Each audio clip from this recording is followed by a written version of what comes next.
Good morning, everyone. Bonjour à tous. Good morning. Bonjour. Well, it's 9 o'clock on the dot. Très bien, Love il that. est 9 heures pile. We had a very full 3 days so far. Donc, on a eu trois We're going to journées have bien a remplies. wonderful morning with Et you donc, on va today. commencer à avoir une bonne matinée avec In vous order to aujourd'hui. begin, Et donc, pour we commencer, are going to nous allons just tell one story that vous was particularly moving. dire des récits qui vraiment étaient émouvants. And I'm going to ask Adam Et je vais demander à Adam to pull that up on the screen. de mettre ça sur l'écran. Shaima Shaima, Masaba ou bien ça va, from Alexandria, Egypt. de Alexandrie, Friends Égypte. wanted to lay a wreath in Tahrir Square as a memorial. Il veut faire... Shaima al-Sabah urged them to reconsider. Elle leur a dit de revoir. Police might attack. Elle pense que la police va les attaquer. Muslim Brotherhood, said a cousin, Sami Mohammed. But Maintenant- her friends asked, could the police attack civilians? Donc, les policiers ont attaqué les civils qui avaient seulement que des fleurs. 5-year-old son Bilal Elle a dit au revoir à son fils de 5 ans. left him in the care of a friend Elle, near her home. elle a demandé à un ami de prendre soin de lui à The day Alexandrie. before the anniversary of the start of the Arab Spring Revolt, Et un jour avant le début le printemps arabe, mid-afternoon, elle est arrivée à... Miss Sabah, 31, Elle a dead on pris... a crowded street in downtown. Elle était morte. Potent symbol Un symbole des forces authorities have deployed. des autorités égyptiennes. Unleashed here 4 years ago. Elle est arrivée il y a 4 ans.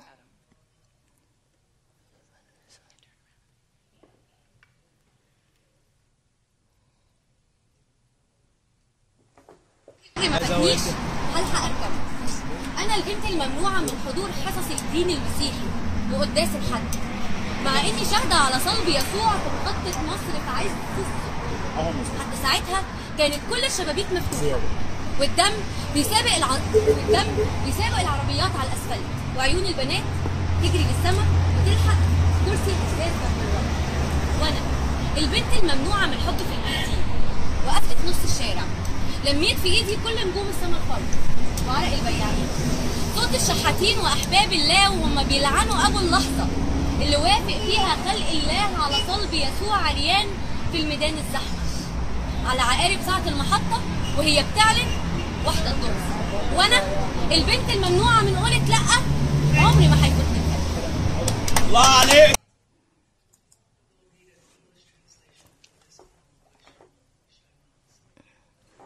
On va lire la traduction. On m'a refusé d'attendre, d'aller aux classes chrétiennes ou bien à la messe. Donc, à la gare, le matin, toutes les fenêtres étaient fermées et il y avait des voitures et les yeux des filles sur les chaises qui étaient refusées. On m'a refusé l'amour et le centre commercial. J'ai pris dans ma main les étoiles du ciel et les sueurs des vendeurs et ceux qui aiment Dieu et que les créatures de l'homme. Donc, ils ont crucifié Jésus nu dans un centre commercial à 13 heures. Moi, la fille est bannie d'avoir dit, je ne veux pas, je ne manquerai pas l'aurore.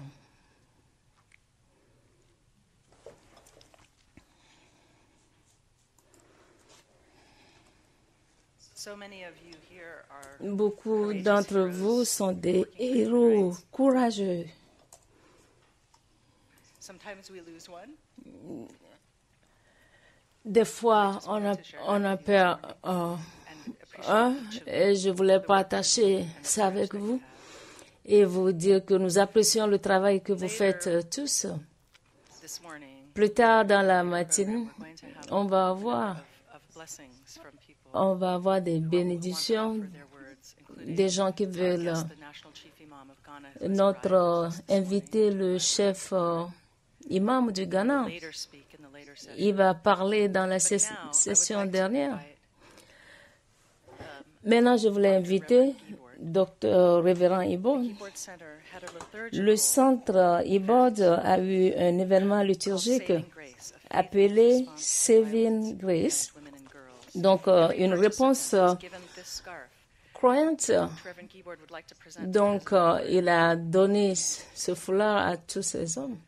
Donc, elle voulait donner un scarf foulard. was blessed. Donc, chaque foulard a été béni par l'une des femmes leaders. Child, Dit que je suis un enfant aimé du très saint, toujours.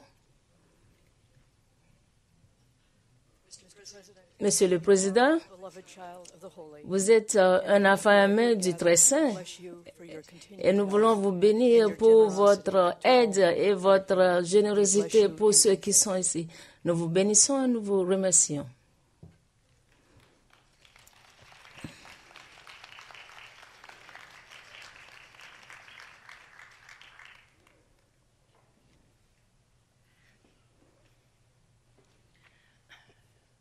so Donc, there are many ways we can communicate with each other. il y a plusieurs façons de communiquer avec, entre nous, l'un avec l'autre. Et l'expérience, Poetry, ou bien ces poèmes, ces récits, ou bien ces arts, ces œuvres d'art. we have been enjoying Donc, art all around us. vous allez voir que au cours de ces jours, vous allez voir les œuvres d'art sur les bannières. Was here with us.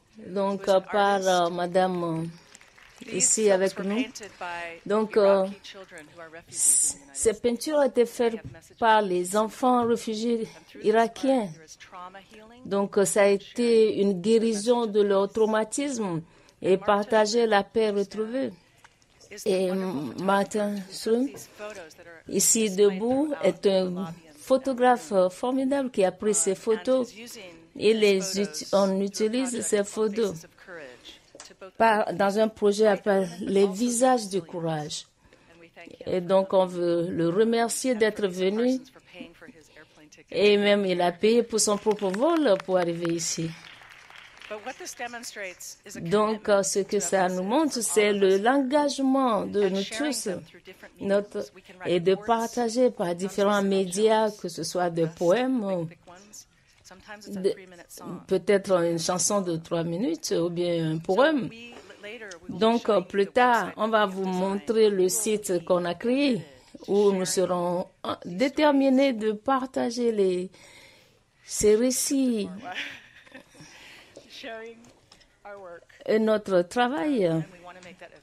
Et nous voulons que vous ayez tous accès et vous pouvez contribuer, collaborer et proposer vos idées pour avancer. Bonjour.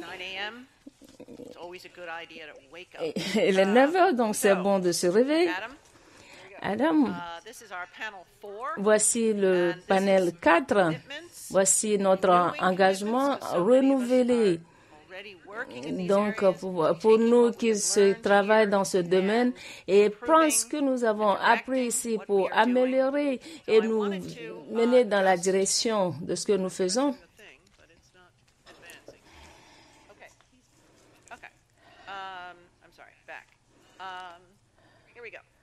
Très bien.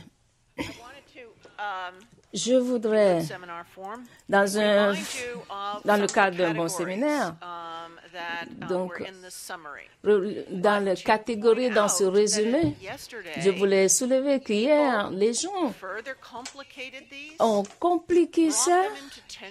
Ils ont créé des tensions. Donc, pas toutes les interprétations, que pas tous les leaders religieux peuvent aller, que les gens doivent créer leur carte et voir les implications qui marchent. Et aussi, on a soulevé qu'il y a une nouvelle définition de leadership ou bien de gouvernance. Donc, on doit élargir notre définition des fois. Il y en a qui travaillent dans ce modèle, mais que l'interprétation religieuse hier a été problématisée. Donc on a dit, il dit, va Vas-y, allez trouver ça. Donc, si votre vote, vous avez élu quelqu'un en votant, il faut obtenir quelque chose en retour. Et puis, éducation. Beaucoup d'entre vous ont soulevé le problème d'éducation. Entre la religion et l'éducation peut être un atout ou bien une barrière au changement. Et je voulais soulever ça et vous rappeler que vous avez rendre le sujet d'éducation plus complexe hier. Et l'autre, comment renforcer ou bien faire renforcer l'application des lois. Donc, on a parlé de prostitution. Et ici, encore une fois, on a confirmé ça dans le groupe, mais également, ici, on a soulevé le besoin d'analyse contextuelle parce que nous partageons les mêmes problèmes, mais nous n'avons pas les mêmes contextes, que ce soit sur le plan national, régional.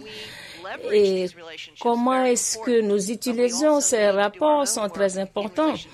Mais nous devons travailler dans notre propre contexte spécifique à nous et donc qui bénéficie de notre travail. Donc, j'aime enseigner en utilisant des photos. Donc, après l'introduction, je vais vous montrer des photos. Et Karen va vous appeler des gens qui vont parler et on va parler ou bien discuter des actions à mener. On s'attend à ce que vous vous exprimiez très brièvement. Pensez à ce que vous voulez dire, quel est le défi et qu'est-ce que vous voulez faire trouver comme solution. On a parlé de la culture populaire. Donc, c'était un exemple intéressant. Donc, une artiste turque. Donc, elle a fait la peinture qui ici montre la violence contre les femmes.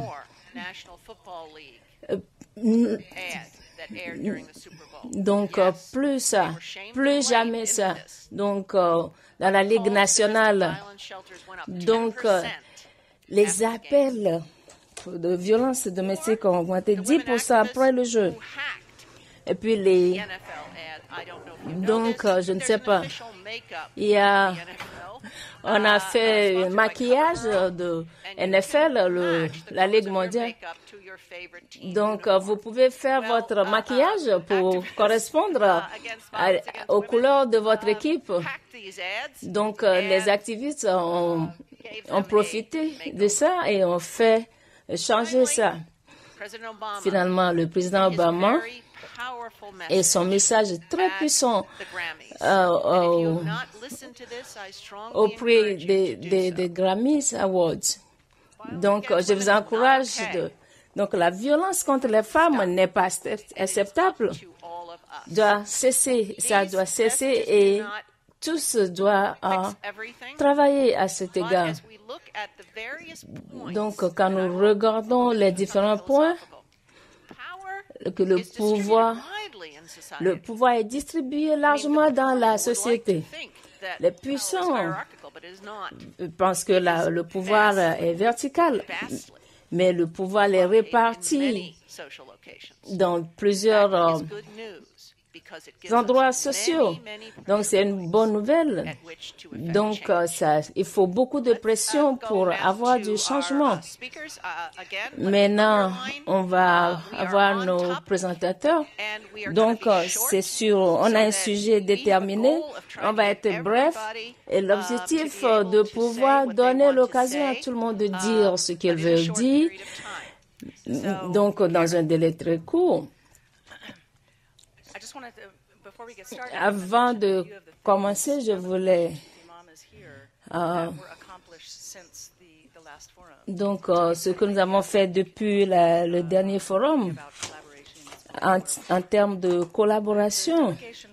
La délégation de Ghana, je vais passer la parole à la marraine Donc, son équipe, quand ils quittaient le Ghana, ils ont annoncé cette initiative sur le programme de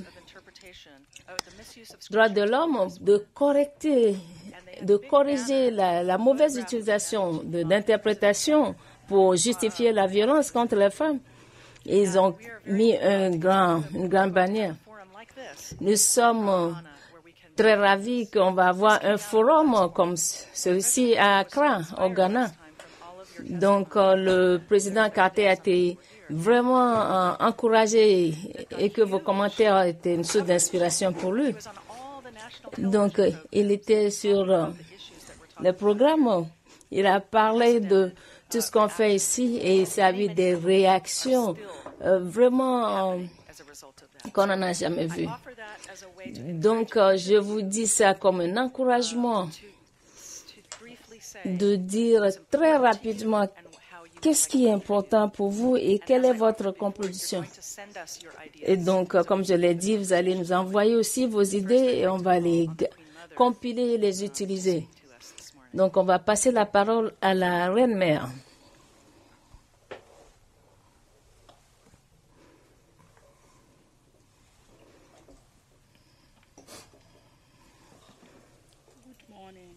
Bonjour.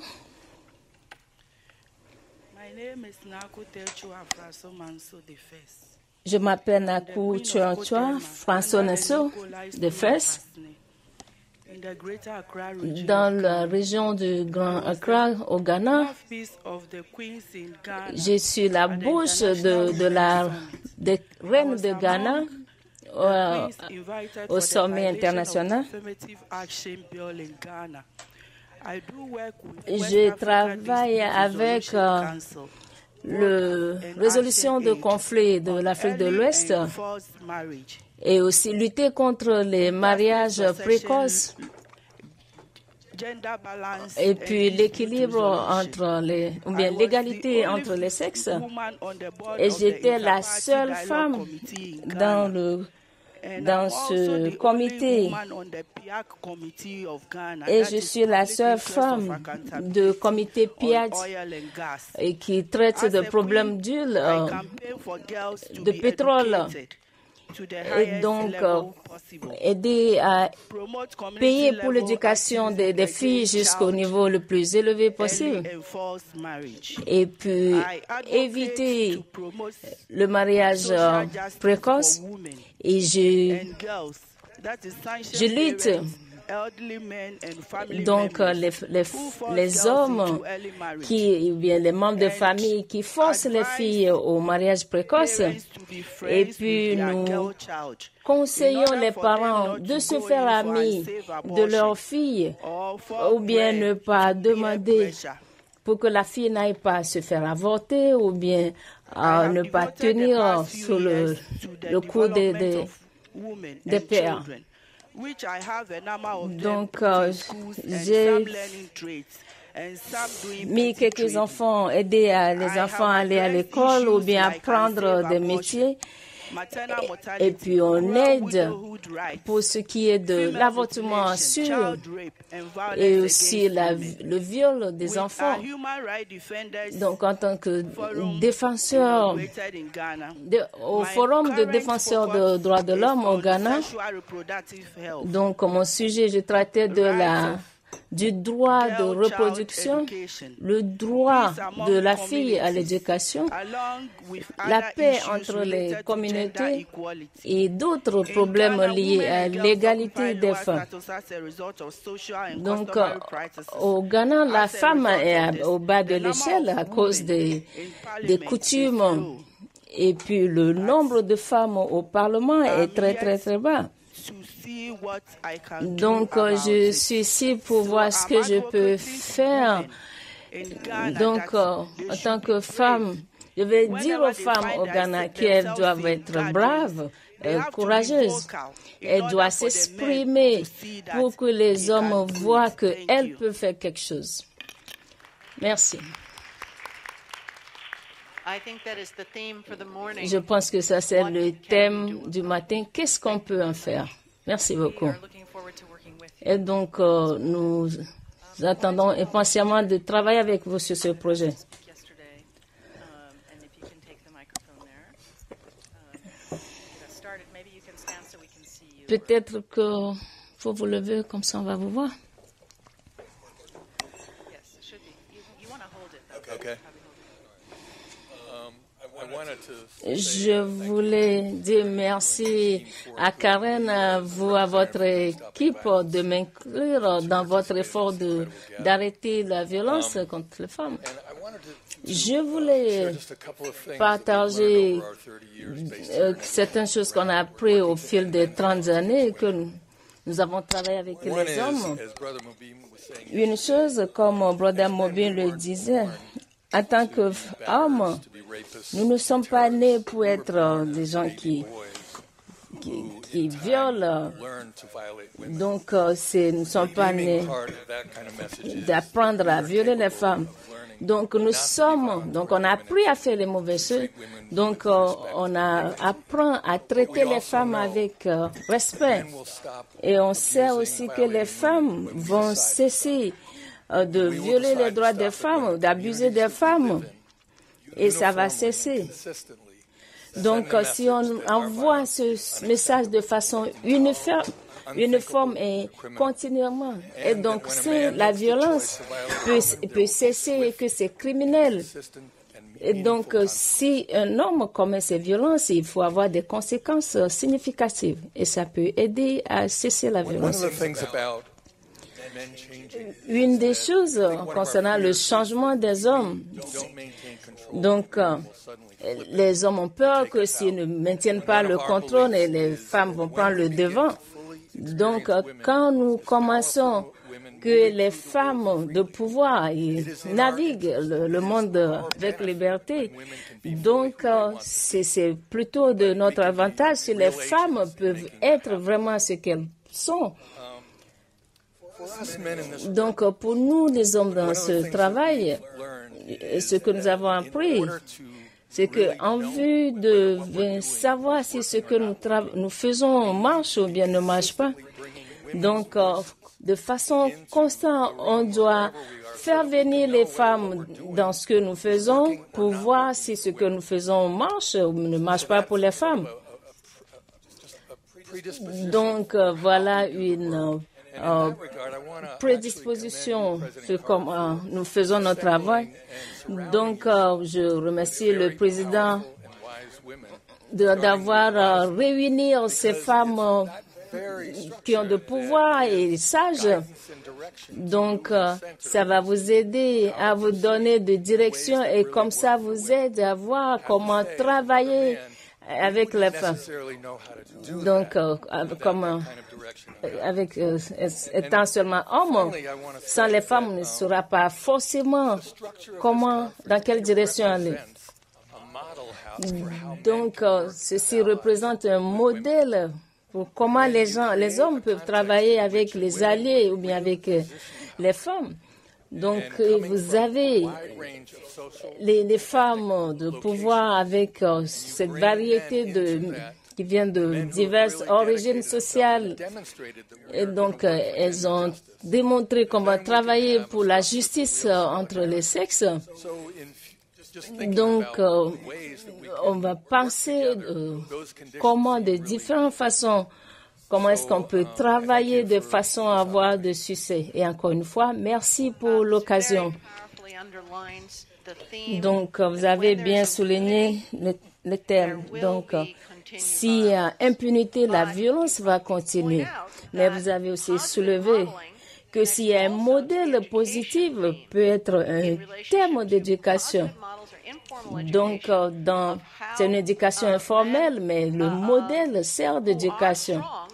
Donc, les hommes qui sont forts se comportent avec respect. Je me suis mariée à 40 ans.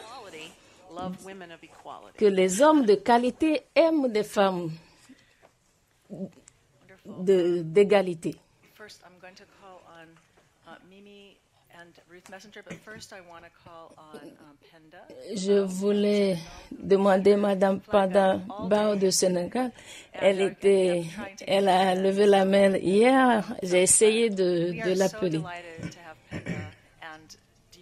Nous sommes très ravis d'avoir Madame Penda Idia qui représente un vrai modèle, les femmes en position de leadership. Je vais essayer de parler en anglais, mais je vais... Je commencerai tout d'abord.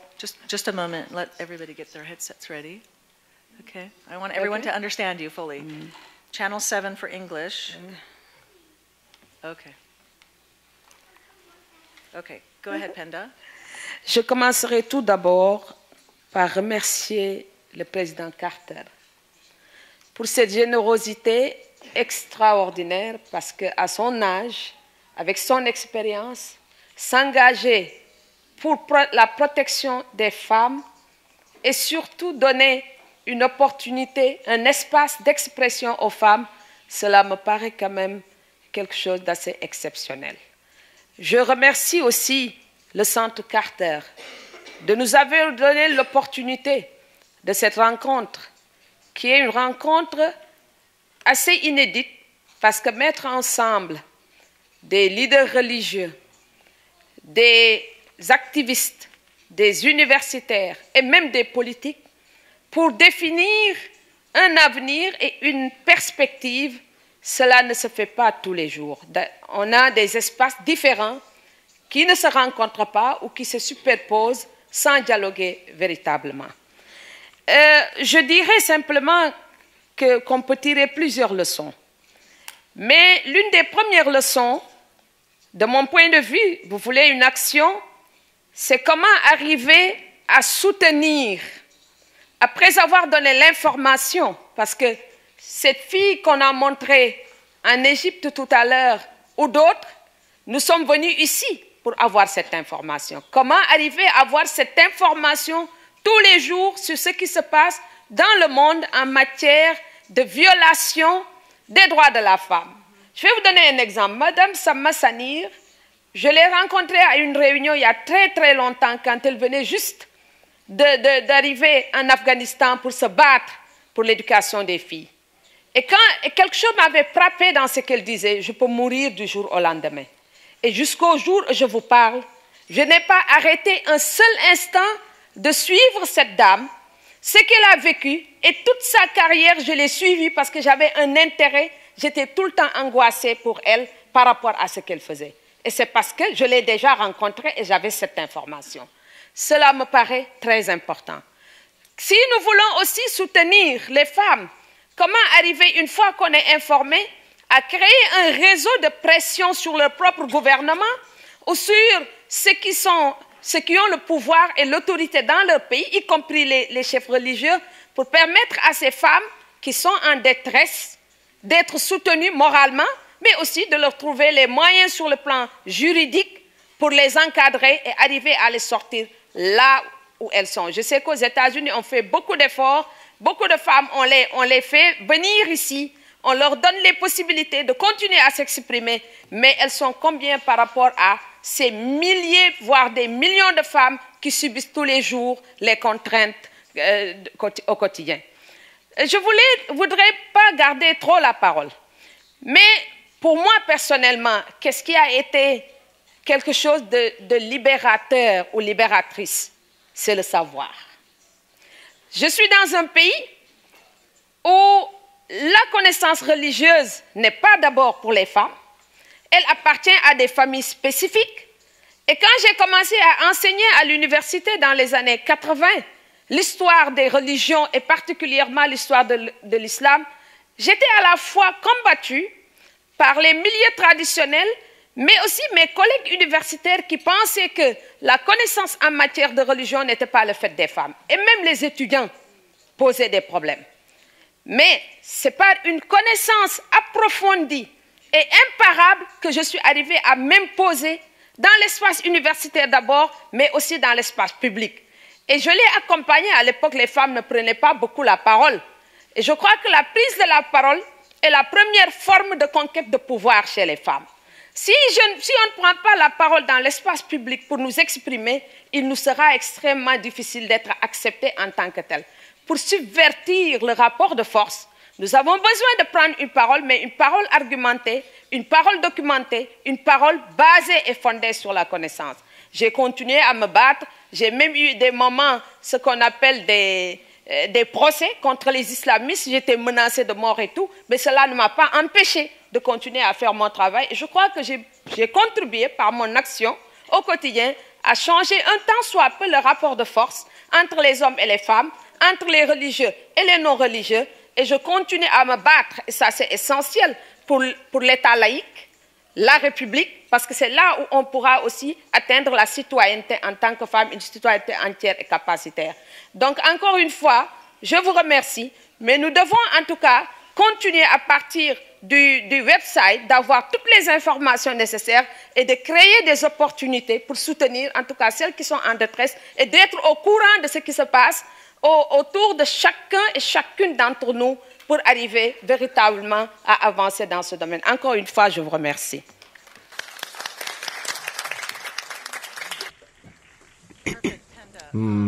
Très bien, Penda. Mimi Haddad, je pense, a quelque chose à nous dire. Présente-toi, Mimi, s'il te plaît. Oui, bonjour, merci. Je m'appelle Mimi Haddad, je travaille avec les chrétiens pour l'égalité. C'est un honneur d'être dans cette salle avec tous ces leaders distingués. Karen, merci et merci à tous. Président Carter, c'est un privilège exceptionnel de vous remercier personnellement pour votre leadership et votre sacrifice pour notre cause. D'ici, votre courage moral et votre leadership spirituel vraiment fait la différence. Amener la prise de conscience et convaincre les chrétiens que leur lecture des écrits amène parfois la marginalisation et l'abus de filles au monde. Je travaille avec les personnes qui ne voyaient pas une hiérarchie et les conséquences qu'il y a sur les femmes dans tout le monde. Comme vous l'avez dit si sagement dans votre livre, et je crois que votre livre est important pour faire un impact, vous dites le préjudice, la discrimination, la guerre, la violence, l'interprétation désordonnée des textes religieux, l'abus physique et mental, la pauvreté et la maladie ont eu un effet disproportionnel sur les femmes et les filles. Ceci, vraiment, a un impact sur ceux qui admirent votre travail, votre dévotion au Christ et votre service pour les gens. Je pense que vous êtes un prophète, et précisément parce que vous démontrez votre théorie et argumentation. Et je vous remercie pour tous les mots que vous avez écrits et toutes les vies que vous avez contribué à améliorer. Je vous remercie.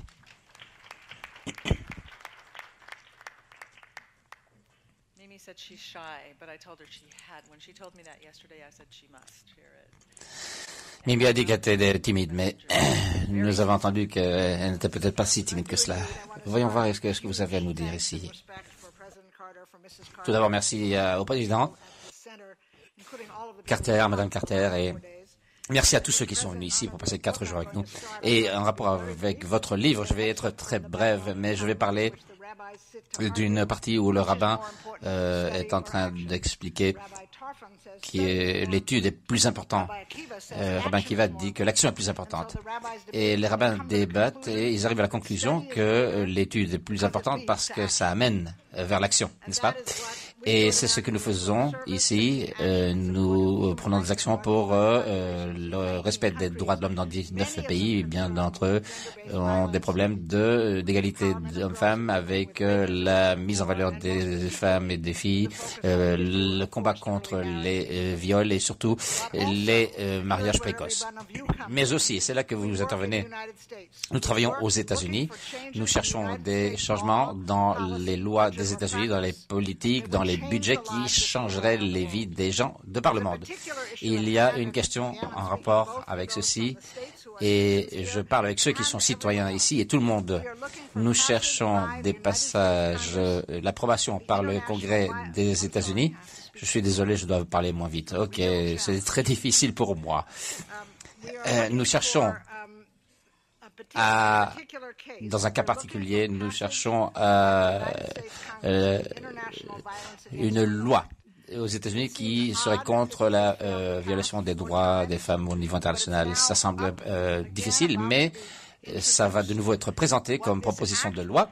Et ce que ceci ferait, c'est que la violence de genre serait une question pour tout ce qui a à voir avec la sécurité, les questions économiques pour notre gouvernement.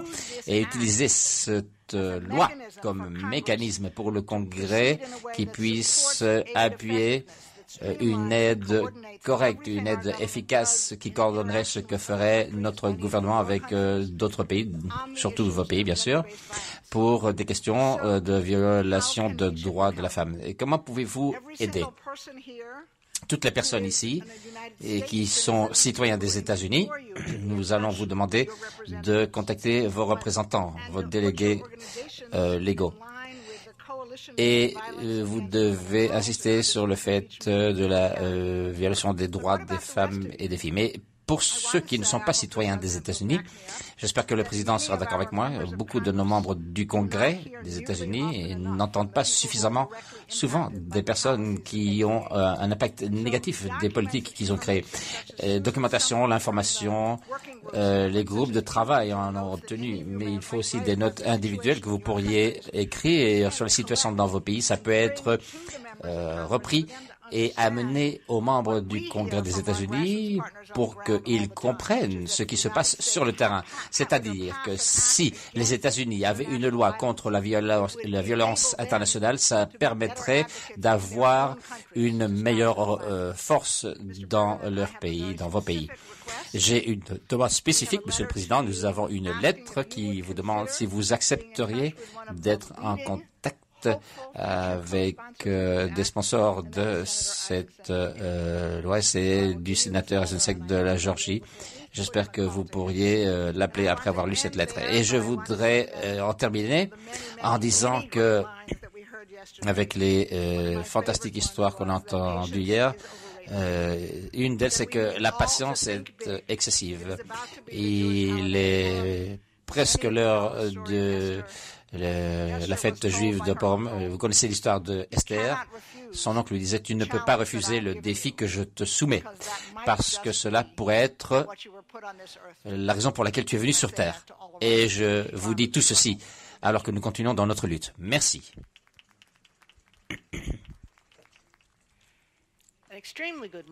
Un très beau modèle de concision et de spécificité, comme dit le texte, pour un moment comme celui-ci.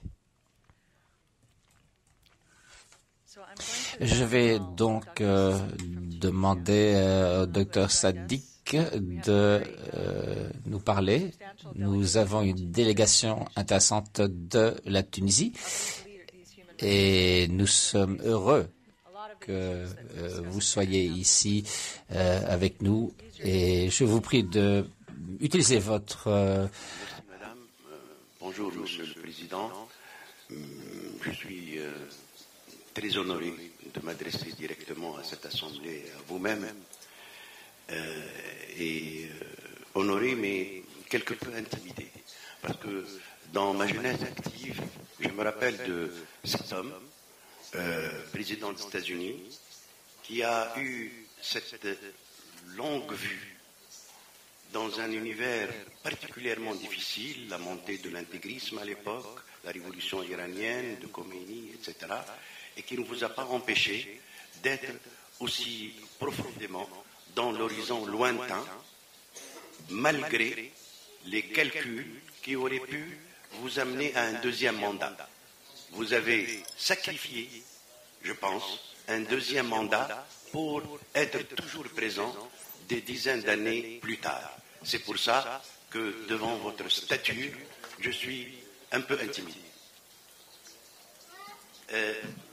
J'ai attendu ce moment-là pour m'adresser à cette Assemblée, parce que quand on m'a invité, alors que je ne suis pas du tout connu sur les carnets de cette assemblée du Carter Center, je me suis dit, je dois être utile.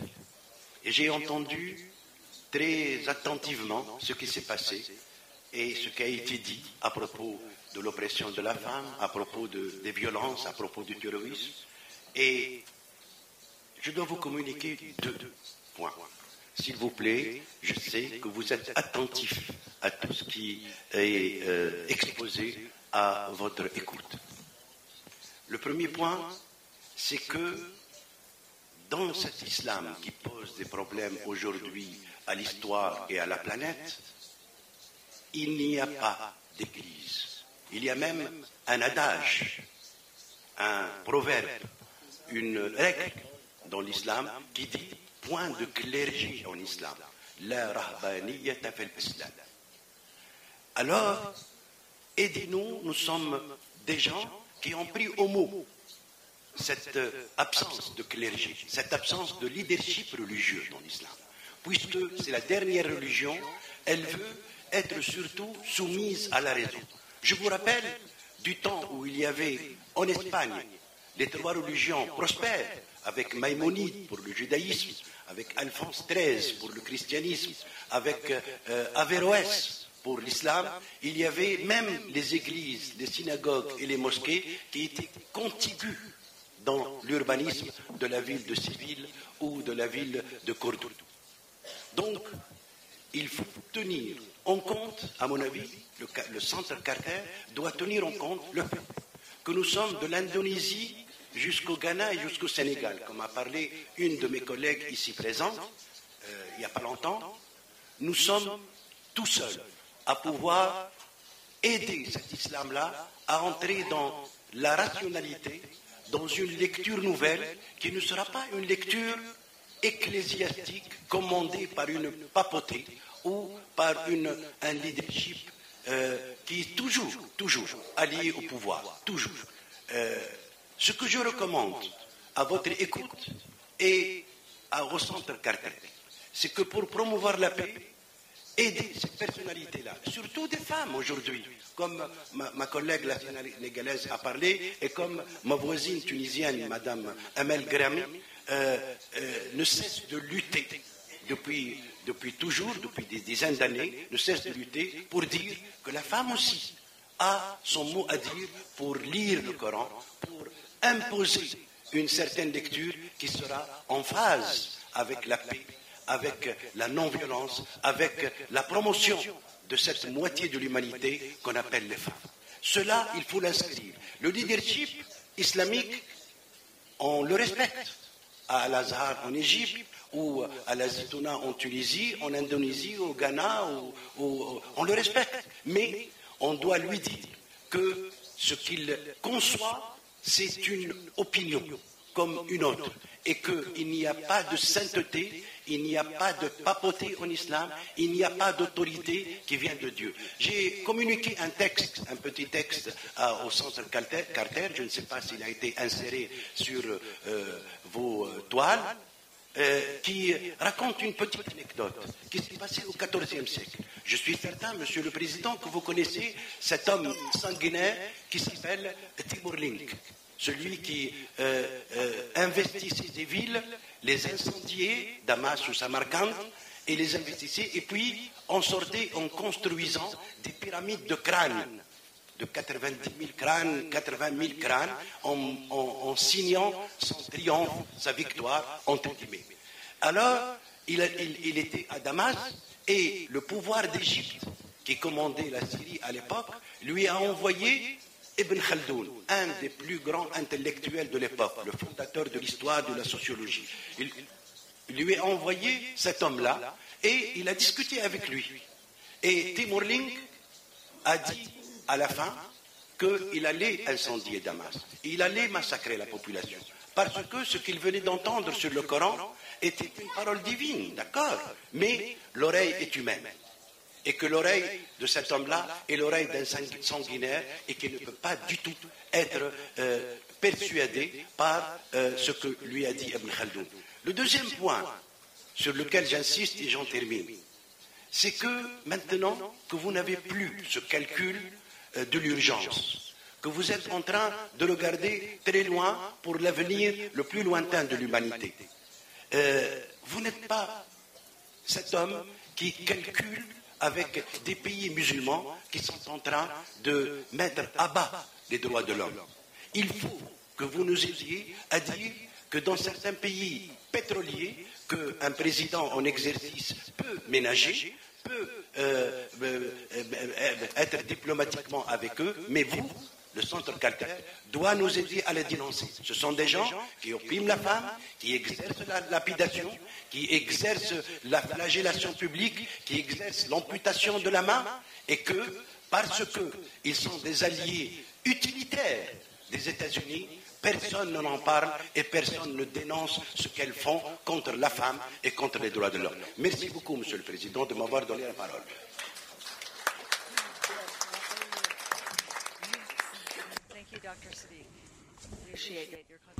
Merci, Dr. Siddiq, que nous apprécions votre contribution.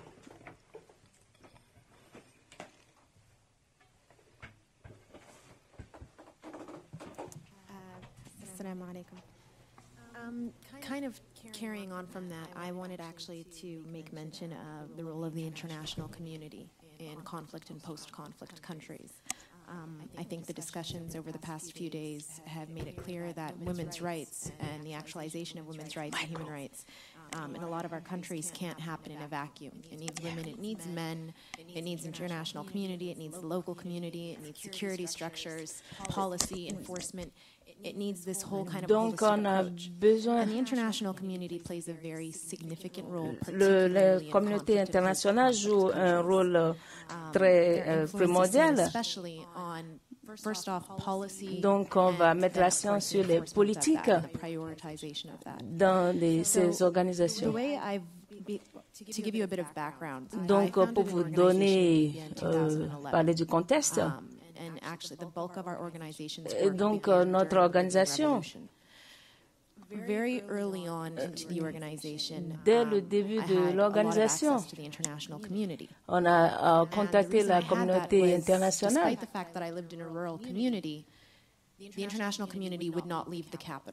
Que la communauté internationale ne va pas quitter la capitale.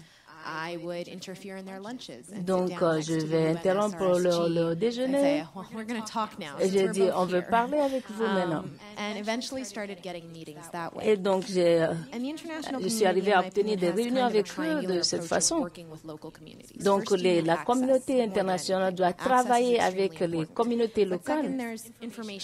Donc, pour partager les expertises qu'ils ont avec eux, ça peut être le soutien financier.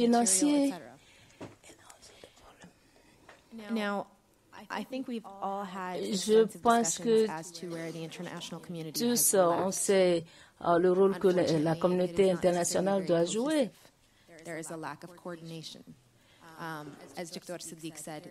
Comme Dr. Siddiq l'a dit, il y a ce sens d'urgence. Donc, les milices et aussi rencontrer les leaders religieux et exclure les femmes. Donc, ce que je voulais demander au centre, et je comprends que tout le monde vous demande.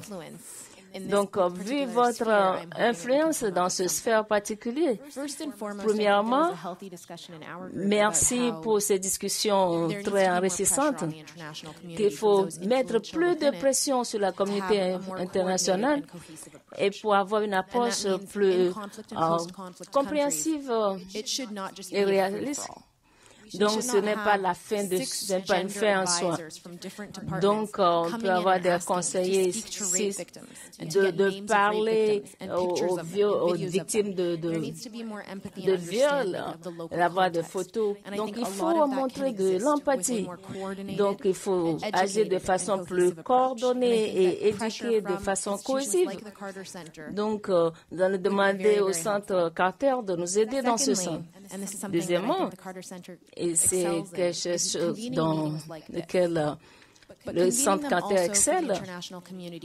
Donc, travailler avec les sociétés de la communauté internationale qui sont dans ce domaine.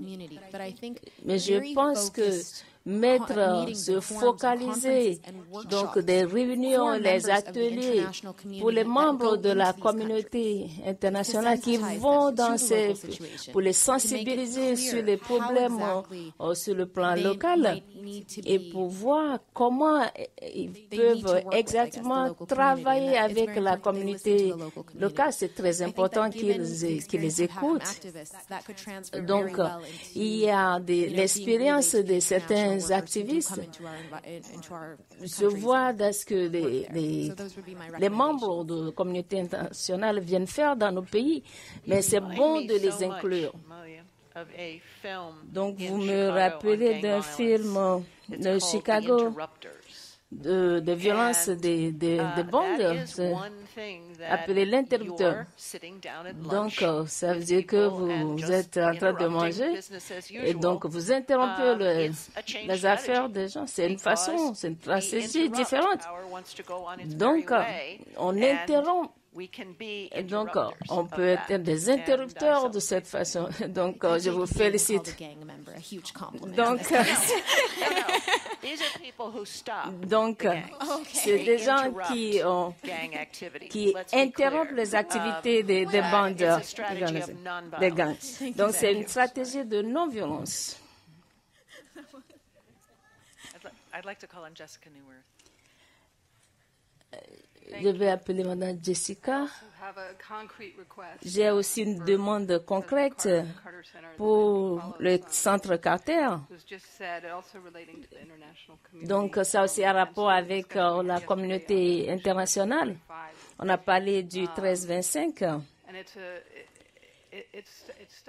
C'est une étude et puis un appel en action. Donc, les études qui ne débouchent pas sur des mesures concrètes sont inutiles. Donc, on parle de 1325 depuis 15 ans. Et donc, on doit étudier et voir pourquoi est-ce que ça ne marche pas. Et je pense qu'on a soulevé ça hier pour avancer. Je voulais parler de victimisation et puis travailler de façon plus rapide et peut-être plus efficace. Donc, il faut passer à la participation et d'éviter de blâmer. Et donc, c'est comme ça qu'on peut avancer ensemble, parce que donc faire les suivis et le contrôle au niveau de l'ONU. Donc chaque année, il y a la célébration du 13-25 en octobre. Donc on se réunit et donc on ramène les gens pour parler au Conseil de sécurité. Je pense que c'est une fois par an. Donc, ça va devenir un remplacement. Je pense que ça va avoir plus de sens.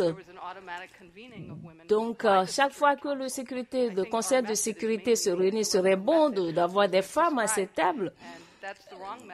Et donc, ce sera un message. Et donc, on doit faire partie du Conseil de sécurité. Je sais maintenant qu'en Ukraine, on ne sait pas on n'entend pas, on n'entend pas parler de ce que l'ONU fait. Et très récemment, je suis les efforts qui se font en Syrie. Et donc, ils sont en train de frapper aux portes qui ne s'ouvrent pas très facilement. Alors, il faut se demander qui sont les femmes, quelles femmes. Donc, c'est des différences de femmes de différentes sortes, dans différents rôles. Donc, il faut faire la différence entre les femmes qui sont dans le diaspora et les femmes qui sont dans le pays sur le terrain. Donc, les membres du Congrès qui étaient dans le Congrès d'écouter les femmes du pays parce qu'ils ont un message différent des Syriens américains. Donc, l'approche est différente vu la situation. Donc, c'est difficile d'inclure les femmes dans ces pourparlers de paix à cause de la structure. Donc, l'effort de réunir les partis. Donc, il serait bon que les femmes fassent partie de cette délégation de coalition. Elles ne voulaient pas faire partie de la délégation de Sahel. Donc, il n'y a pas d'espace pour elles. Donc, les femmes auraient bien voulu, les femmes qui sont neutres politiquement, qui sont les plus activistes. Donc, les délégations devaient venir avec des femmes. Donc, c'était des femmes qui étaient là, qui représentent la société civile, mais pas celles qui représentent les partis. Et donc, ça va créer un équilibre dans cette structure. Et donc, c'est ça la demande que moi je vais soumettre au président Carter avec son expérience. Je pense qu'il y a le besoin de penser à ce changement. Donc, dans le processus de Sun City, il y avait la société civile. J'aime beaucoup cette idée. Donc, il faut un engagement de comment identifier les activistes qui sont sur le terrain et qui sont femmes, et aussi comment les faire venir à la table du Conseil de sécurité. Et je pense que c'est de très bonnes suggestions. Veuillez nous envoyer un email de la liste, avec la liste de ceux que vous avez amenés au Congrès américain. Merci. Très bien. Suivant Christine Vines. Merci. Mon approche sera un peu différente. Je ne suis pas du domaine de... Donc, mon domaine, c'est académique. Donc, bien souvent, quand je suis dans ces conversations et que je vous écoute, c'est le même tambour qui rime. Et je pense que c'est très important que... Donc, c'est dans le cadre de l'Amérique. On a parlé de ce complexe militaire industriel, ou bien l'institution qui n'a pas de visage, mais qui a un pouvoir énorme. Mais j'ai le privilège de travailler dans le domaine de sécurité nationale au plus haut niveau. Et je pense que ce que j'ai compris, qui croit à ce travail que fait. Donc, les politiques, que ce soit les efforts, que ce soit sur les affaires étrangères et les efforts, donc, et aussi pour les conseillers dans le bureau, c'est que les personnes qui comprennent s'ils font quelque chose qui ne le font pas bien, que c'est pas seulement leur propre vie qui est en danger, mais des gens meurent. Mais aussi, c'est pas qu'ils décident aller à la guerre, donc ils se prennent la décision de comment faire la guerre. Donc, ils ont... C'est une autre façon de penser. Donc, ils n'ont pas l'idée ils ne parlent pas, ils pensent de droits des femmes. Comment est-ce que je peux penser aux femmes? Comment est-ce que je peux trouver avec qui travailler? Et comment impliquer les leaders religieux? C'est pas ce qui leur préoccupe. Donc, on fait de ces genres de conversations. Donc, très spécifiquement, comme recommandation et ma propre détermination de continuer à défendre à plaidoyer pour ce genre de conversations dans les universités militaires, ou bien les centres de formation militaire, donc qui ont de rapport avec les présidents actuels et précédents. Des fois, c'est difficile de voir ça, mais ils sont impliqués dans la guerre. Donc, ils disent qu'on n'a pas assez de ressources. Donc, on doit faire ceci avant que il y ait de guerre, avant de les envoyer sur le terrain. Donc, s'il y a quelqu'un qui a des suggestions, des recommandations, je suis très ouverte. J'aimerais que des organisations comme le Centre Carter comprennent ce genre de dynamisme dans les urgences, mais aussi en termes de politique d'affaires étrangères. Et voilà ma recommandation. Pour votre information, cette recommandation,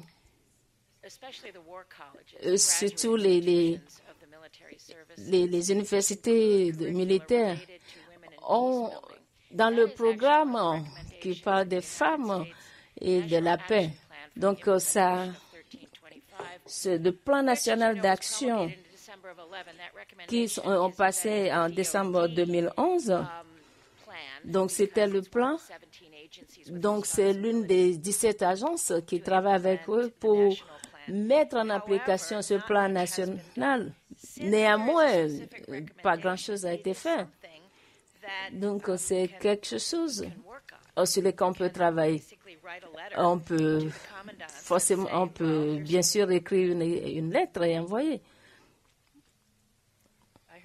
Nobody else heard that. By the way, the Naval War College is a little bit ahead on this. Yeah, maybe because its head was in charge. So he just said we can work on this. So I just nobody else heard that. Donc il a hoché la tête, mais vous n'avez pas vu ça. I'm going to go ahead to Catherine Marshall, but je vais passer la parole à Catherine Marshall. Donc je vais appeler Angel dans quelques minutes. Donc, soyez prêts. Tamara. On va commencer avec Catherine Marshall. Donc, il y a un livre qui a rapport avec ce sujet que nous traitons. J'ai soulevé les 10 premières recommandations en ordre inversé. Donc, voici la liste. Donc, il y a le triangle de Bermude, donc où les femmes et les religions. Le projet dans le livre, donc un effort délibéré d'entrer sur ce territoire et expliquer l'invisibilité. Les discussions étaient compliquées par différentes définitions de paix. Les femmes qui cherchaient la paix, donc ces différences, ces définitions. Ces femmes s'excluent comme pacificatrices. Donc une plus grande définition est plus appropriée parce que ça a rapport avec les causes principales de la pauvreté et de l'injustice sociale. Donc, ça affecte le genre de paix qu'on négocie et qui en bénéficie et quels sont les programmes mis en œuvre. Donc, on a parlé aussi de l'égalité et la justice en tenant compte de la religion. Donc, ils ont trouvé que la religion constitue un problème continu. Donc, ça pose des problèmes aux valeurs religieuses. Mais si ce n'est pas pris de la bonne façon et ça a des effets négatifs. Donc, puis il y a des tendances patriotiques qui ont rapport et ont des effets négatifs sur les femmes et doivent être révisées. Donc, la priorité, c'est de impliquer les femmes et écouter les voix et reconnaître leur position de leadership. et aussi 5, inclure les femmes dans les discussions où il s'agit dans le cadre religieux et même ordonner des femmes. Donc, les femmes qui sont en dehors de structures formelles peuvent peut-être s'impliquer beaucoup plus et que ces femmes doivent être respectées. Mais néanmoins, généralement, ce n'est pas la meilleure voie qui est entreprise. Donc, ce qui se passe dans la vie chez les femmes, on ne voit que une petite portion de ça et la majorité est oubliée. Donc, travailler avec des réseaux, les différentes cultures. Et numéro 1, les femmes dans ces catégories demandent plus de formation et elles ont besoin d'une attention particulière et d'être mises sur une liste de priorités spéciales. Je voulais dire que l'une des choses avec le nouveau site qu'on vient de lancer au Centre Carter, donc mettre en valeur ce livre, chacun de ces points peut être des discussions, peut être sujet de discussion. Donc, vous pouvez penser à comment mettre ça sur le site et faire le lien entre votre travail et le Centre Carter. Donc, peut donner, créer un grand dynamisme. Donc, je pense que c'est une bonne liste de recommandations. Je voulais retourner au point que Jessica vient de mentionner. Donc, ce que nous faisons, comment amener les femmes dans la société civile en tant qu'outil, meilleur outil de paix, et envisager une approche globale, plus générale de la situation. Donc, on fait aussi des consultations et identifier avec les critères quel genre de personnes la société civile aimerait voir impliquées. Donc, en mai et en juin de cette année, on aura un deuxième forum. Donc, on a quelques financements. Donc, si vous êtes intéressé, on peut travailler avec vous. Donc, sélectionner et identifier la société sociale et les processus et les modèles. Comme ça, si la société civile a sa propre terre, ce modèle ne marche pas. Donc, au deuxième point de cette discussion, il y a de manque de femmes dans le système américain. Donc, il faut beaucoup plus de défenseurs. Donc, pour avoir des médiations, donc, comme Kofi Annan et Roshan. Donc, une fois, on a une femme envoyée les Mary Robinson. Et elle n'est plus. On a aussi le problème d'impliquer la génération suivante de femmes dans le système. Donc, il faut une chaîne pour faire venir, bien impliquer la génération suivante. Quand on a notre réunion à ICANN, elles ont été faites par les mères des enfants de talibans. Donc, je me demande si ces femmes-là font vos sacs pour vos prochaines réunions. J'ai remarqué que quand j'ai parlé, les gens sont partis après que vous ayez parlé. Ma question, c'est que, est-ce que vous serez... Donc, après, il faut dire aux médias qu'après avoir couvert votre discours, ils doivent rester et suivre le reste des discussions. Donc, est-ce que vous pouvez leur demander, Monsieur le Président, de rester? Je pense que c'est très, très intéressant. Il m'a demandé, quand il a décidé de d'écrire le rire un samedi, le jour de forum. Dimanche, je voulais faire une grasse matinée, j'ai fait de massage. Il m'a dit, j'ai commencé à travailler sur. Donc, je veux 20 États de participer. Donc, je veux que je l'inclue dans mon livre. Donc, qui ont des problèmes, des solutions.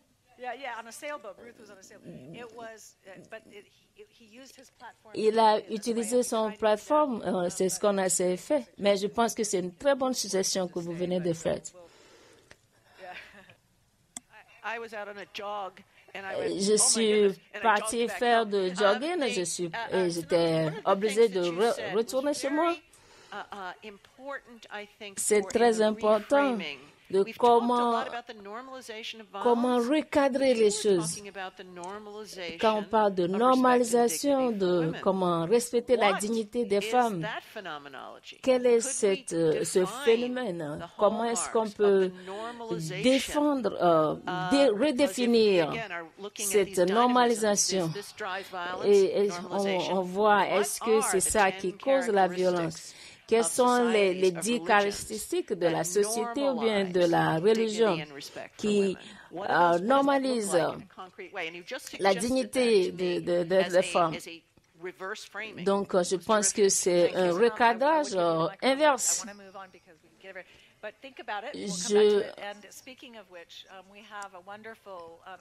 Donc, on a un activiste de Colombie.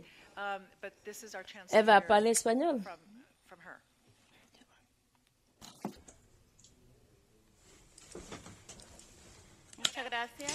Merci beaucoup.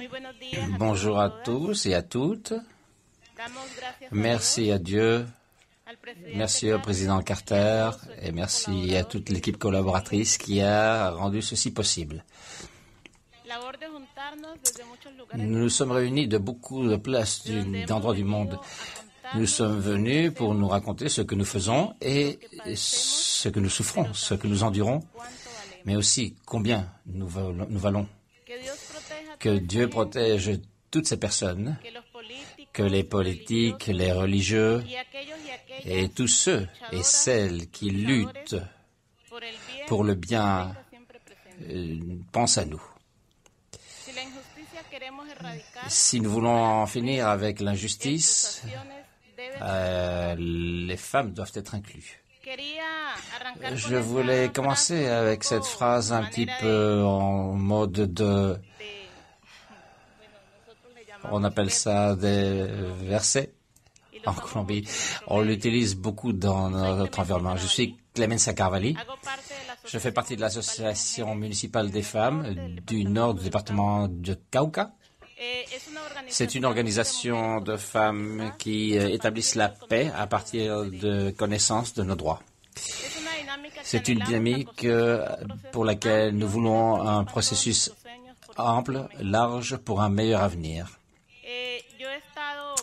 J'ai participé et j'ai écouté attentivement durant ces 3-4 jours de travail, au cours desquels nous avons réalisé ici tous ceux et celles qui étaient présents. Et je voudrais insister sur cette conversation, le rôle du modèle économique qui existe dans le monde, dans la violation de nous, les femmes, les droits des femmes. Il y a eu un développement qui est basé sur l'accumulation et l'utilisation irrationnelle des ressources naturelles qui génèrent une violence, qui ont un impact très fort dans la vie de nous, les femmes. Cette pratique, et en particulier en Amérique latine et en Colombie, pour être plus précise, amène la militarisation du territoire par des groupes légaux ou même illégaux, comme la guérilla, les paramilitaires. Il y a des déplacements, des disparitions forcées, des menaces aux leaders, des viols et plus de pauvreté pour ceux qui sont dans leur village ou ville d'origine.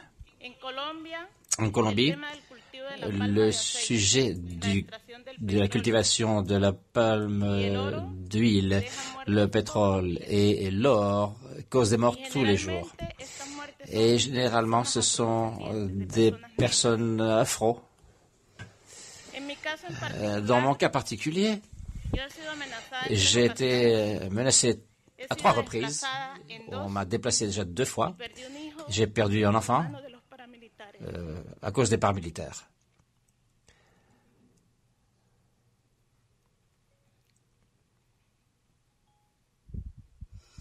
Excusez-moi.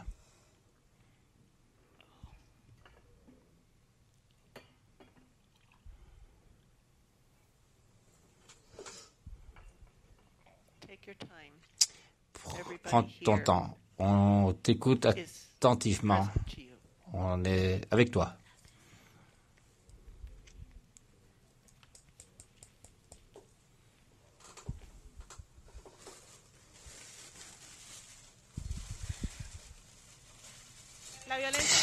La violence contre les femmes en Colombie a été une stratégie pour contrôler des territoires et les communautés qui habitent sur ces territoires. Il y a une déshumanisation, un déplacement, des violences sexuelles et un contrôle social abusif. Ceci, pour les femmes indigènes et afro, c'est beaucoup plus fort, beaucoup plus prononcé, parce que nous sommes les catégories les plus discriminées en Colombie et avec moins de possibilités. Mais les femmes, nous sommes les pionnières dans la création d'emplois, d'espaces de paix. Les victimes de violences sont aidées et nous aidons également les agresseurs à retrouver leur côté humain. En Colombie, il y a eu des progrès pour les reconnaissances des droits de la population afro-colombienne qui s'est manifestée dans la législation en vigueur. Cependant, en pratique, le manque de volonté politique pour la mise en œuvre de cette législation, le manque de dialogue franc et ouvert et continu entre le gouvernement, les investisseurs nationaux et internationaux et la population afro-colombienne, dans ce cas-ci, ne contribue pas à l'exercice des droits obtenus par les Afro-Colombiens dans notre pays, la Colombie. Nous, les femmes afro-colombiennes, nous apprécions les dialogues que le gouvernement a avec la FARC en Colombie. Mais il est clair que la paix est un processus et il faut un effort commun pour recomposer l'ordre social et partir des valeurs et de la déontologie, de l'éthique. Nous, dans notre région, nous avons un processus qui est en marche, qui est de formation de femmes. On l'appelle femmes qui font la paix à partir des connaissances de leurs droits. Ce que nous faisons, c'est former les femmes pour avoir une meilleure capacité d'impact dans le développement de notre travail à partir de la connaissance de nos droits comme population et comme femmes noires qui ont été acquis pour avancer et renforcer ce travail politique, travail pacifique que nous pouvons faire, nous les femmes. Pour en terminer, comme recommandation, Monsieur le Président Carter, je sais que vous amenez beaucoup de respect de la part du président Santos et nous pourrions vous recommander que depuis votre centre, vous pourriez renforcer le lobbying. Le lobbying en Colombie pour que, et dans tous les pays, je crois que c'est la clé. Tous celles et ceux qui ont parlé avant moi l'ont dit, le lobbying dans tous les pays pour qu'il y ait un meilleur dialogue et une meilleure concertation entre le gouvernement, les investisseurs et les communautés. Et je vous demande en particulier que vous interveniez pour la communauté afro en Colombie et dans le reste du monde pour que la politique du président Santos inclue la question des minorités ethniques en Colombie. Dans le cas des afros, nous sommes 10,5 millions de personnes sur les 40 millions d'habitants que compte le pays. Aussi, je voudrais vous demander d'appuyer les processus locaux que nous essayons d'avoir l'obtention des droits des femmes au niveau local. Le travail localisé est essentiel pour remédier les brèches qui amènent la violence. Au niveau global, mondial, il est important de communiquer comme les confrères l'ont dit. Merci. Est-ce qu'on pourrait terminer pour entendre davantage de voix? Au niveau mondial, la stratégie de communication qui permet d'avancer avec ces dialogues est essentielle. Et aussi au niveau de la planification d'ensemble. Nous sommes disposés de nous mettre à votre service avec notre capacité et notre expérience qui a été démontrée sur ces 15 dernières années. Merci. Merci Clémencia, on apprécie énormément ton témoignage et nous allons faire un suivi. Je promets que ces conversations ne vont pas rester là. Nazila, pourrait-elle nous exprimer ses pensées? Merci beaucoup. Je voudrais vous remercier. C'est un honneur d'être ici. Comme la docteure Penda disait et comme d'autres l'ont dit sur ces dernières années, les femmes n'ont pas seulement besoin d'avoir des droits de la femme pour devenir des parties prenantes dans les conversations. Elles ont aussi besoin de la liberté religieuse. Et ce que l'on veut dire par religion et pratiquer la religion, c'est un corps de connaissances qui est essentiel pour le développement complet de l'être humain et avec la conscience humaine. Et cette compréhension de la religion inclut tous les ponts vers la conscience humaine. Ça veut dire la poésie, la musique, les arts et les leaders religieux. Et ça a à faire avec les gens en général. Les leaders religieux font partie de ce pont vers la conscience humaine et l'appel à la conscience humaine pour en terminer avec la violence, pour l'établissement de la paix sur la base de valeurs et de la déontologie des éthiques. Mais il s'agit aussi d'un appel direct, ce n'est pas seulement les leaders religieux. Et très brièvement, je voudrais dire que quand on parle de se mettre sur le niveau de la religion pour en terminer avec la violence et avoir des sociétés pacifiques, mais il faut être certain que la liberté religieuse d'avoir, d'adopter, de changer, d'arrêter de pratiquer une religion est essentielle. Sinon, il n'y aura aucun effet. Ce sera quelque chose d'inutile. Les femmes ne pourront pas interpréter. Les femmes ne seront pas reconnues comme étant une âme égale à celle d'un homme et elles ne pourront pas être en contrôle de questions de conscience auxquelles elles sont liées. Merci. Il nous reste 8 minutes et si on pouvait en rester à 1 minute, il y aurait 8 personnes qui pourraient parler sur 8 minutes. Commençons avec Suzy Hayward. Vas-y vite. Ça va être rapide, je vais y aller à fond. Une stratégie qu'on a développée à USIP, c'est pour la question des acteurs religieux, pour les impliquer pour l'aide des droits de la femme, et basée sur un modèle du mouvement que nous avons. Et on a pu évoluer rapidement aux États-Unis. Et c'était une des préoccupations, c'est que nous avons les acteurs religieux encloisonnés. On n'a pas cette connexion avec les autres secteurs de la société pour amener les changements politiques. Et nous avons besoin de voir les acteurs religieux davantage impliqués et plus en contact avec les autres éléments de ce puzzle. Et nous avons donc les activistes politiques, les représentants, les acteurs religieux. Et ils doivent travailler de manière conjointe pour avoir une transformation des règles sociales, politiques et économiques de manière simultanée. Et je peux partager ceci avec d'autres personnes. On utilise le modèle de Libye, Égypte et Afghanistan, mais ça peut s'étendre plus pour parler des droits de la femme et aussi des droits des minorités. Très bien. Timothy, tu peux faire ça en 1 minute peut-être? Je voudrais simplement dire à Catherine, elle a mentionné les droits de l'homme et de la femme. Et aujourd'hui, elle a répété cela. Donc, c'est vraiment enraciné dans son cœur. Et maintenant, l'Afrique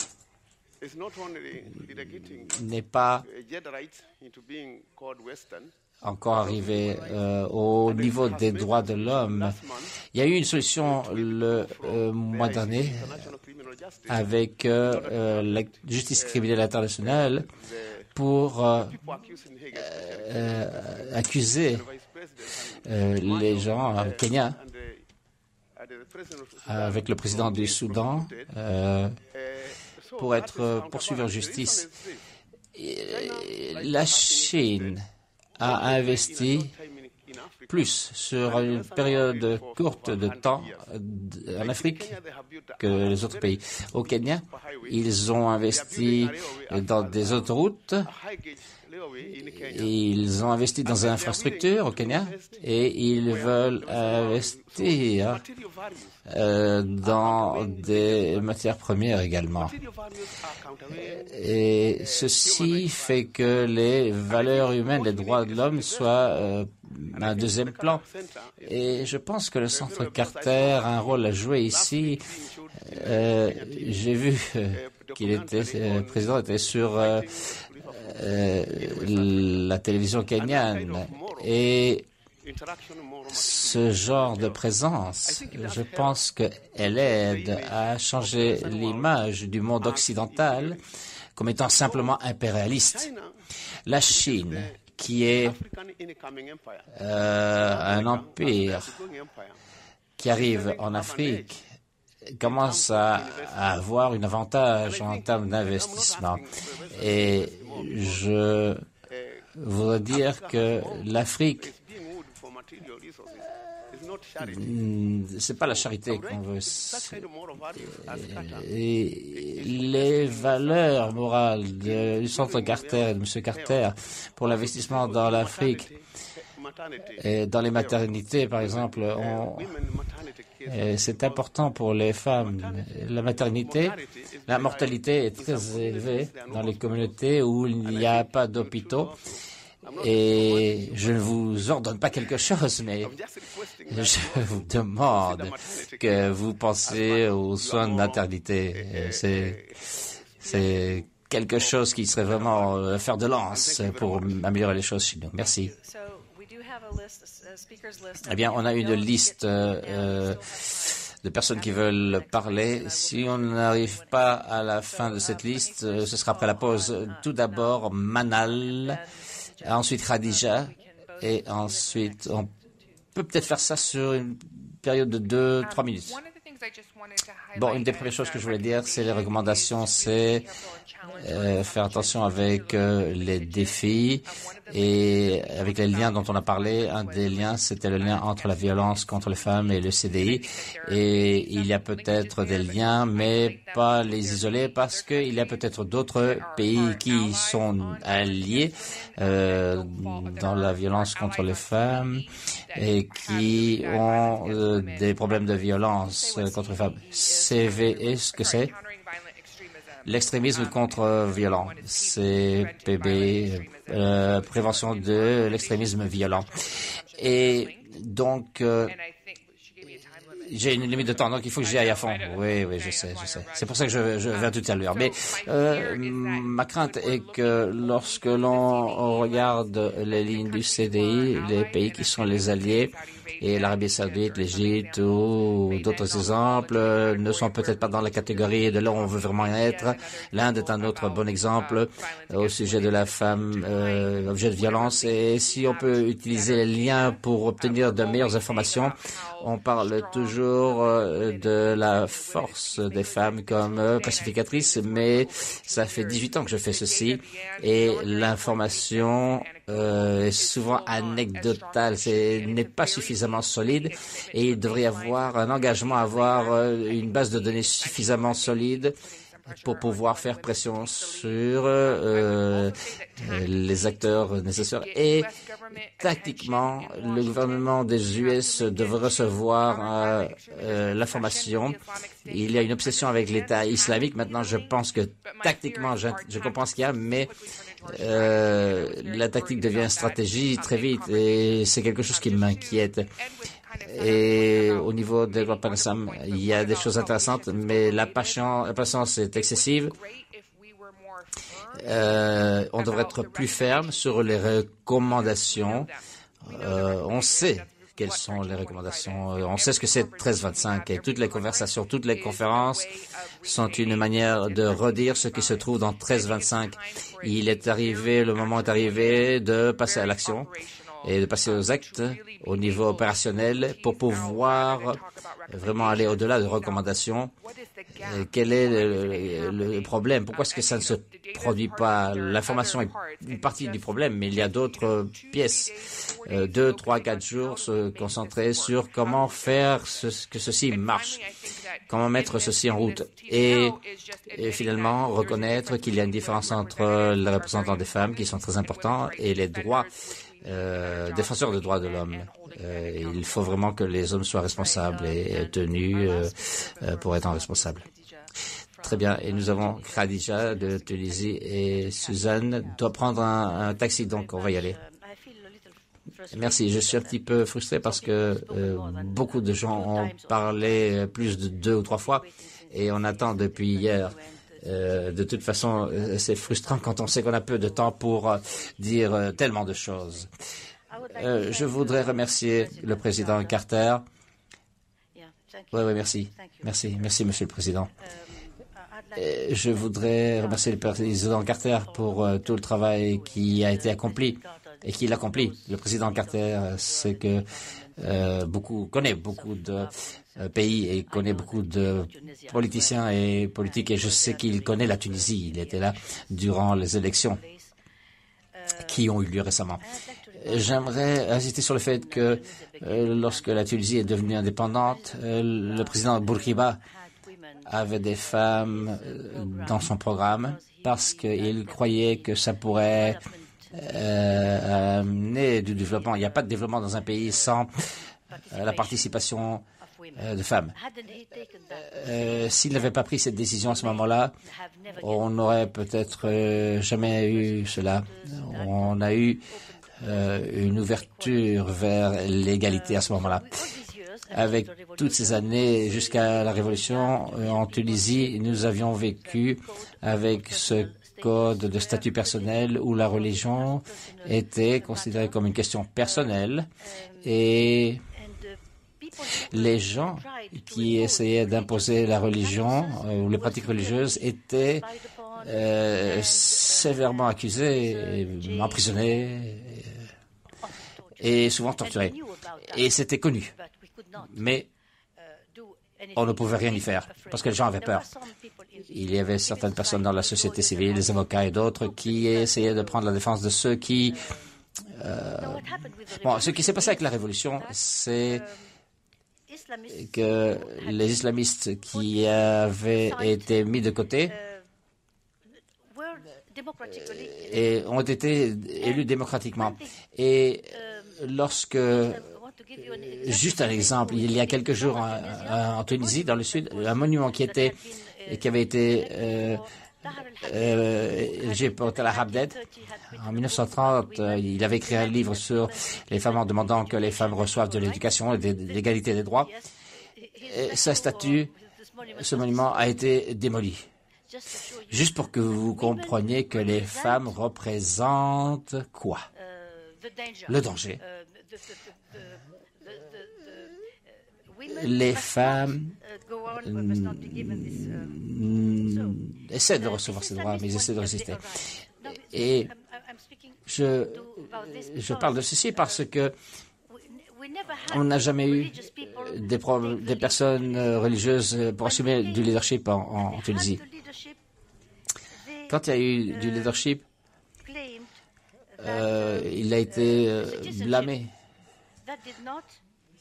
il y avait une citoyenneté qui n'était pas en connexion avec les Tunisiens, qui n'était pas en relation avec le drapeau. Ils avaient un drapeau noir qu'on voit au Yémen, en Syrie et partout. Et ils ont dit, il n'y a pas de frontières, il n'y a pas de limites, l'islam est partout. Et c'est ainsi que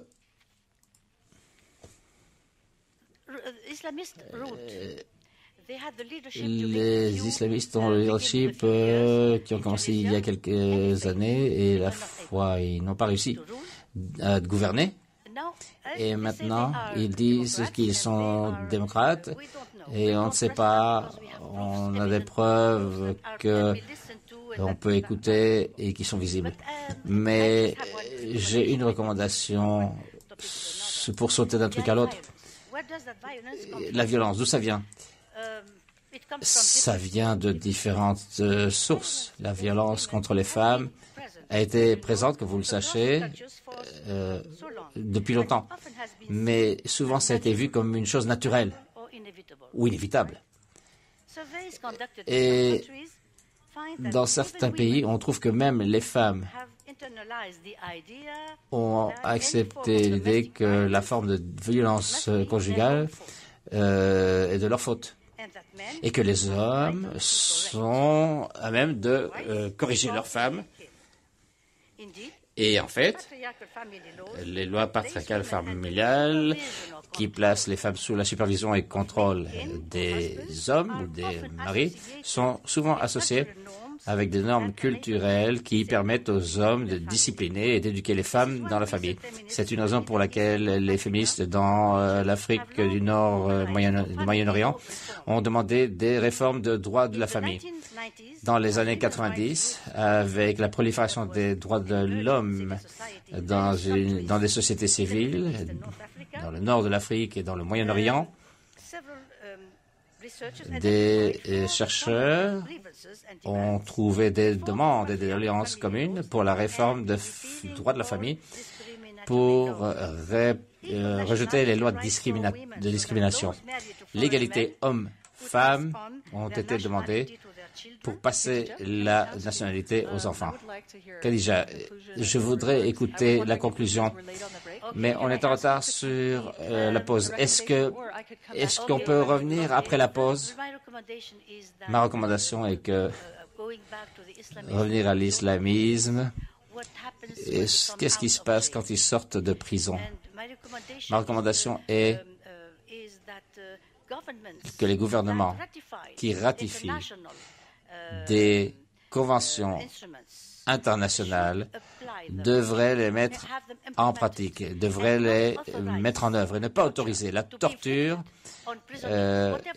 sur les prisonniers, quels que soient leurs crimes. On avait demandé cela avant la Révolution. La torture est encore une pratique courante en Tunisie et on lutte contre ça. Ça, c'est une mesure qui devrait être mise en œuvre. Merci. Eh bien, voilà un moment parfait parce que le débat, c'est comment répondre aux défis avec la résurgence de l'extrémisme et certaines personnes justifient même la torture pour répondre à cela. Et tu nous rappelles que l'on ne peut pas accepter ceci parce que ça empire le problème. Merci pour ce mot final. On va prendre une pause. On revient à 11 heures pour avoir notre séance et session finale. Merci.